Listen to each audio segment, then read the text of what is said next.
Chapter 14. Thomas watched as Albie unbuttoned the collar, then wrapped it around Ben's neck. Ben finally looked up just as the loop of leather snapped closed with a loud pop. Tears glistened in his eyes. Dribbles of snot oozed from his nostrils. The Gladers looked on, not a word from any of them. "Please, Albie," Ben pleaded, his shaky voice so pathetic that Thomas couldn't believe it was the same guy who tried to bite his throat off the day before. "I swear I was just sick in the head from the changing. I never would have killed him. Just lost my mind for a second. Please, Albie, please." Every word from the kid was like a fist punching Thomas in the gut, making him feel more guilty and confused. Albie didn't respond to Ben. He pulled on the collar to make sure it was both firmly snapped and solidly attached to the long pole. He walked past Ben and along the pole, picking it up off the ground as it slid its length through his palm and fingers. When he reached the end, he gripped it tightly and turned to face the crowd. Eyes bloodshot, face wrinkled in anger, breathing heavily. To Thomas, he suddenly looked evil. And it was an odd sight on the other side. Ben trembling, crying, a roughly cut collar of old leather wrapped around his pale, scrawny neck, attached to a long pole that stretched from him to Albie, 20 feet away. The shaft of aluminum bowed in the middle, but only a little. Even from where Thomas was standing, it looked surprisingly strong. Albie spoke in a loud, almost ceremonious voice, looking at no one and everyone at the same time.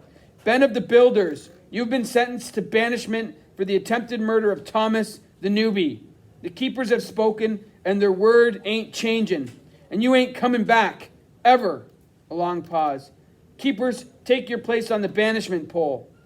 Thomas hated that his link to Ben was being made public. Hated the responsibility he felt. Being the center of attention again could only bring more suspicion about him. His guilt transformed into anger and blame. More than anything, he just wanted Ben gone. Wanted it all to be over. One by one, boys were stepping out of the crowd and walking over to the long pole. They grabbed it with both hands, gripped it as if ready for a tug-of-war match. Newt was one of them, as was Mino, confirming Thomas's guess that he was the keeper of the runners. Winston the butcher also took up a position. Once they were all in place, 10 keepers spaced evenly apart between Albie and Ben.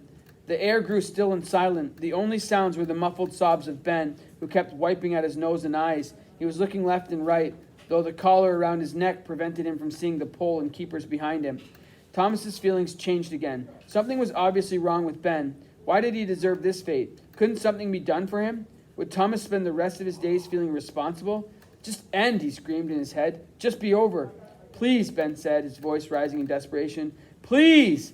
Somebody help me! You can't do this to me!" "Shut up," Albie roared from behind. But Ben ignored him, pleading for help as he started to pull on the leather loop around his neck. "Someone stop them! Help me! Please!" He glanced from boy to boy, begging with his eyes. Without fail, everyone looked away. Thomas quickly stepped behind a taller boy to avoid his own confrontation with Ben. "I can't look into those eyes again," he thought.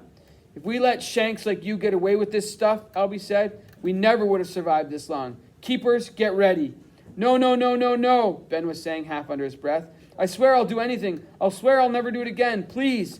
His shrill cry was cut off by the rumbling crack of the east door beginning to close.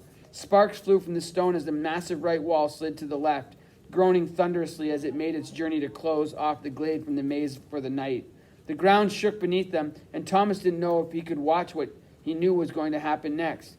"Keepers, now!" Albie shouted. Ben's head snapped back as he was jerked forward, the keepers pushing the pole toward the maze outside the glade.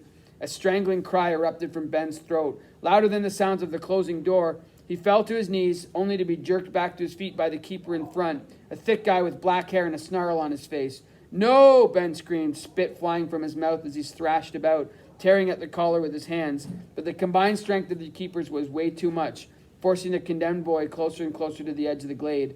Just as the right wall was almost there, "No!" he screamed again and then again. He tried to plant his feet at the threshold, but it only lasted for a split second. The pole sent him into the maze with a lurch. Soon he was fully 4 feet outside the glade, jerking his body from side to side as he tried to escape his collar. The walls of the door were only seconds from sealing shut. With one last violent effort, Ben was finally able to twist his neck in the circle of the leather so that his whole body turned to face the Gladers. Thomas couldn't believe he was still looking upon a human being, the madness in Ben's eyes, the phlegm flying from his mouth, the pale skin stretched taut across his veins and bones. He looked as alien as anything Thomas could imagine. "Hold!" Albie shouted. Ben screamed then, without pause, a sound so piercing that Thomas covered his ears. It was a bestial, lunatic cry, surely ripping the boy's vocal cords to shreds. At the last second, the front keeper somehow loosened the larger pole from the piece attached to Ben and yanked it back into the glade, leaving the boy to his banishment. Ben's final screams were cut off when the walls closed with a terrible boom. Thomas squeezed his eyes shut and was surprised to feel tears trickling down his cheeks.